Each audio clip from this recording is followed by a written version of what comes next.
Թրենդից ետ չենք մնում և պատրաստում ենք համացանցում արդեն իսկ բավականին տարածում գտած մսից այս թերթիկները։ Հիմնականում պատրաստում են տավարի աղացած մսով։ Ես վերցնելու եմ տավարի և հավի աղացած միս հավասար քանակով, ամեն մեկից 500 գրամ։ Սոխը և սխտորը առանձին բլենդում ենք և ավելացնում ենք խճողակի վրա։ Ավելացնում ենք նաև 1-ից 2 ճաշիկ թալ թթվասեր և համեմունքներ։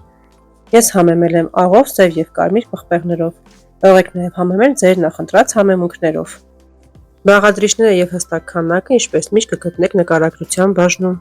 Խճողակը պետք է լավ ուզենք մոտ 10 րոպե, հարվածելով մինչև ստանանք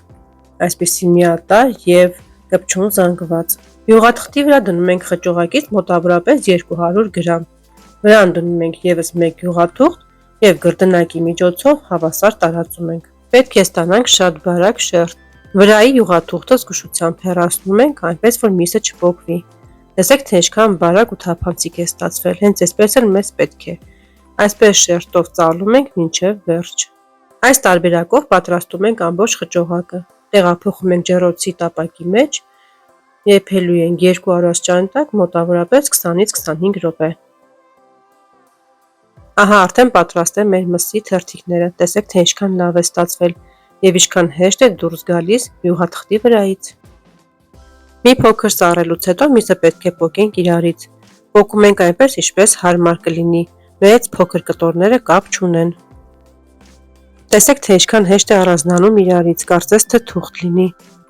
Միսը շատ հյութեղ ու լուրբ է ստացվում։ Ցանկացած ուտեստի կամ աղցանի մեջ կարող եք օգտագործել։ Ես այսօր պատրաստելու եմ շաուրմա։ Պատրաստում եմ սոխի մարինադ, կարմիր սոխը այսպես բարակ շերտատում ենք, վրան ավելացնում ենք աղը, կարմիր հատիկավոր պղպեղը, սումախը, մի փոքր բուսայուղը և քացախը։ Ձեռքերով լավ տրորում ենք, որպեսզի համերը միախառնվեն և դնում ենք մի կողմ։ Սոխը այս տարբերակով շատ նուրբ ու համեղ է ստացվում։ Անգամ կարող եք աղցանների մեջ հենց այս տարբերակով էլ օգտագործել։ Պատրաստում ենք շատ համեղ թանձրուկ շաուրմայի համար, որի համար մեզ պետք է մայոնեզ, կետչուպ, բուսայուղ, սոյայի սոս և սխտոր։ Բոլորը միասին լավ խառնում ենք։ Կարող եք նաև մայոնեզը կամ կետչուպը փոխարինել թթվասերով և տոմատի մածուկով։ Սա նույնպես խառնում ենք և դնում ենք մի կողմ։ Շաուրմայի համար մեզ պետք է նաև վարունգ, որը նախօրոք կտրատել եմ, և նաև ավելացնելու եմ մի փոքր քերած պանիր։ Կարող եք նաև լցնել ձեր նախընտրած տարբերակով։ Լավաշի շերտի վրա քսում ենք թանձրուկը, վրան դասավորում ենք միսը, սոխը, վարունգը, պանիրը և մի փոքր նորից թանձրուկ ենք վերջում ավելացնում, փաթաթում ենք հնարավորինս ձիգ։ Կարող եք նաև թարմ վարունգի փոխարեն վերցնել թթու վարունգ, այդպես էլ շատ համեղ է ստացվում։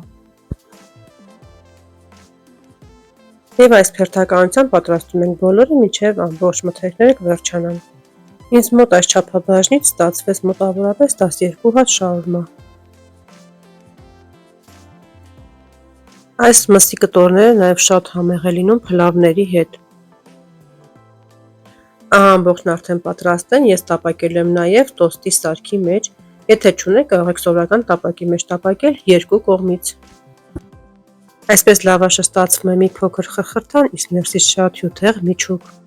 Ահա և մեր համեղ ու ախորժելի շաուրմաները պատրաստ են, տեսեք, թե ինչքան լավ է ստացվել։ Դրսից խրխրթան, իսկ ներսից շատ հյութեղ, համեղ ու ախորժելի։ Մսի այս տարբերակով շաուրմաները իրոք շատ համեղ էին ստացվել և իմ ընտանիքի անդամները շատ հավանեցին։